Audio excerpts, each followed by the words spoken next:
आदि लेना, तीसरा उनके वचनों पर विश्वास करना, और चौथा अंग है साधु मार्ग का अनुसरण करना। यदि कोई साधक बन गया तो उसके जीवन का क्या कर्तव्य है? यक्ष युधिष्ठिर संवाद में यक्ष प्रश्न करता है धर्मराज से, क पंथ, पंथ क्या है, रास्ता क्या है, बताइए रास्ता क्या है।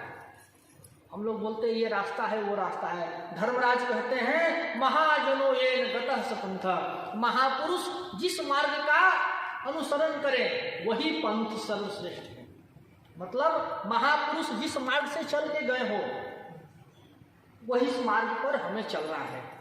हमें अनुकरण नकल करना है लेकिन अकल के साथ करना है। जैसे हमने किसी संत का दर्शन किया और हमने देखा कि अरे ये महात्मा जी तो सुबह सुबह जल्दी उठ के ऐसे ऐसे करते हैं, तो हम लोग नकल करेंगे उसका, लेकिन कैसे? पहले उनसे अच्छे तरह से उसकी बात को समझकर। ये प्रेम नगरी की चाल है। और प्रेम पथ कैसा होता है? यह प्रेम को पंथ कराल अति तलवार के धार पर धावनो है। जैसे मान लो कि तलवार के धार पर आपको चलना है, चल सकेंगे? हाँ, यही है प्रेम का डगर। जैसे तलवार का कहाँ से कटेगा पता नहीं चलेगा कितना, वैसे ही प्रेम महापुरुषों के बताए हुए मार्ग पर अनुसरण करना होता है। संतों जैसी हमारी दिनचर्या हो जाए। मान लो आप घर में भी रहते हो लेकिन घर में वही आरती गाइए जो आरती मंदिर में गाई जाती है, उसी स्तुति को गाइए जो स्तुति आपके इधर मंदिर में गाई जाती है।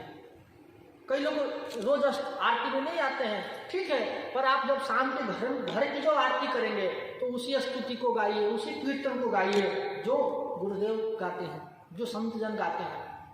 और जो संतों के मार्ग का अनुसरण नहीं करता फिर उसका कल्याण कदापि नहीं है। आप देखो विभीषण समझाते रह गए रावण को। विभीषण क्या है? संत हैं। रावण को समझाते रह गए, काम क्रोध मद लोभ सब नाथ नरक के पंथ, सब परिहरि रघुबीरहि भजहु भजहि जहि संत।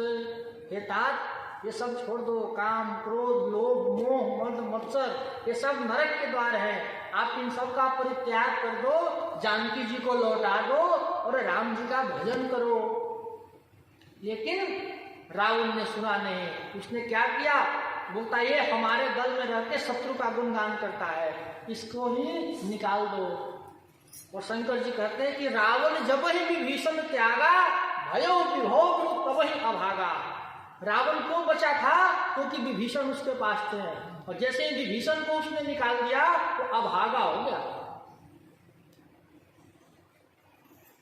देखो दुर्योधन ने विदुर जी को लात मार के भगा दिया। क्या हुआ? पूरा कौरव वंश नष्ट हो गया।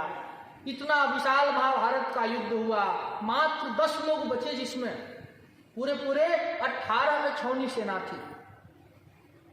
11 कौरवों के पक्ष में, 7 पांडवों के पक्ष में, और मात्र 10 लोग बचे। कौन कौन 10 लोग बचे? तो 5 पांडव बच गए।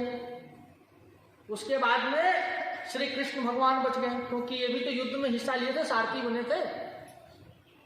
और कृतवर्मा एक बच गया, एक कृपाचार्य बच गए, एक अश्वत्थामा बचा 9, और एक सात्यकी बचा। ये सात्यकी भी भगवान का अंग रक्षक है, भगवान का बॉडीगार्ड है सात्यकी। आज तक एक भी युद्ध नहीं हारा था ये। अभिमन्यु का गुरु है सात्यकी, इसने अभिमन्यु को युद्ध करने की विद्या सिखाई थी। तो कहने का मतलब 100 भाई को 100 भाई मारे गए। क्यों? विदुर जी की बात नहीं मानी। विदुर जी समझाते रह गए धृतराष्ट्र को कि महाराज आपके 99 पुत्रों को बचा लो एक दुर्योधन के मारने, इसको दुर्योधन को बंदी बना लो।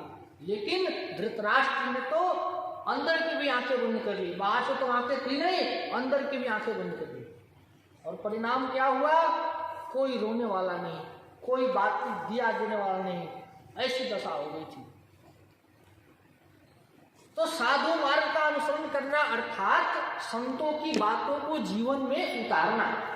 इसका ये अर्थ निकलेगा। महापुरुष जो कहें उसको जीवन में उतारना। संत कहीं अस नीति रसानन, चौथे पन ही जाहि मृत कानन। ये नीति है। संत लोग कहते हैं कि जब जीवन का चतुर्थ चरण आ जाए तब घर परिवार से मोह ममता को हटाकर भजन की तरफ चलो। जब जीवन का चौथा चरण आ जाए तब। लेकिन आप देखो आजकल आदमी जीता ही कितना है, 60 साल जीता है, 60 से 70 साल तक जीता है। इससे ऊपर चला गया तो भगवान की कृपा है। तो चौथापन कब से शुरू हो जाएगा? मान लो 80 साल भी मानते हो तो 60 साल के बाद उसका चौथापन शुरू हो गया। और यदि 70 साल मानते हो तो और पहले कर लो 5 साल। तो भजन में तब आपको ये उम्मीद नहीं रखनी चाहिए घर वालों से कि अभी हमारी भी कुछ पूछ हो, हमारी भी कुछ घर में चले।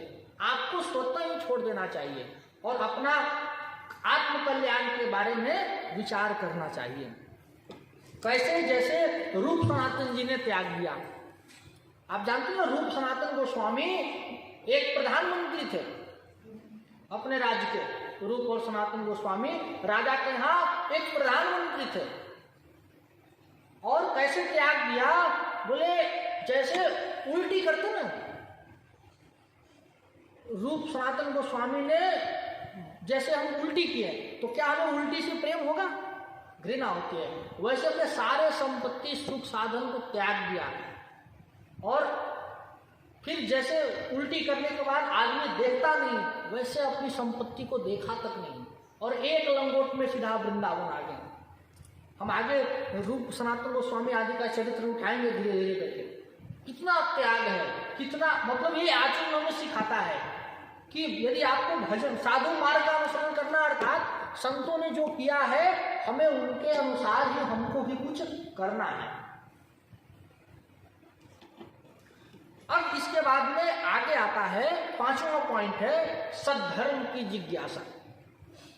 ये 5वां पॉइंट है। हमारा 4 पॉइंट हो गया। सबसे पहले गुरुदेव का आश्रय लेना, उनसे दीक्षा लेना, उसके बाद में विश्वासपूर्वक गुरुदेव की सेवा करना, चौथा हो गया साधु मार्ग का अनुसरण करना।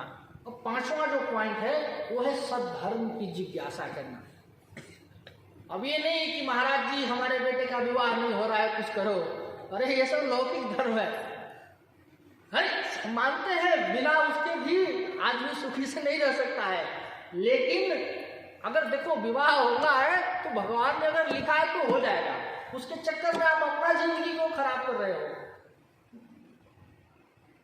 सद्धर्म की जिज्ञासा अर्थात भगवान ने गीता में कहा सर्वधर्मान् परित्यज्य माम एकम शरणं व्रज। सब कुछ छोड़कर मेरी शरण में आ जाओ। सद्धर्म की जिज्ञासा अर्थात आत्मा तत्व को जानने की जिज्ञासा करना। महापुरुषों से अपने कल्याण के बारे में पूछना, ये सद्धर्म होता है। अब ये नहीं कि गए तो किसी जैसे परीक्षित जी ने पूछा। जब परीक्षित जी को श्राप लग गया तब उन्होंने क्या पूछा?